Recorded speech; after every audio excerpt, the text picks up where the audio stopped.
na kanta ni Freddie Aguilar ay isang awitin tungkol sa isang anak na lumaking minahal at inaruga ng kanyang mga magulang. Sa simula ng kanta, ipinapakita kung paano inalagaan ng magulang ang anak mula pagkabata. Ibinuhos ang pagmamahal at tiniyak na lumaki siyang maayos.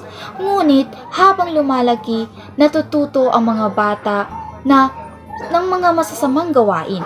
Naligaw ang kanilang mga landas at napabarkada. Dahil dito, napabayaan niya ang kanyang pamilya na nagdulot ng matinding sakit sa kanyang mga magulang, lalo na sa kanyang ina. Sa huling bahagi ng kanta, parang nagsusumbat ang magulang. Nagtatanong kung bakit nagbago ang anak.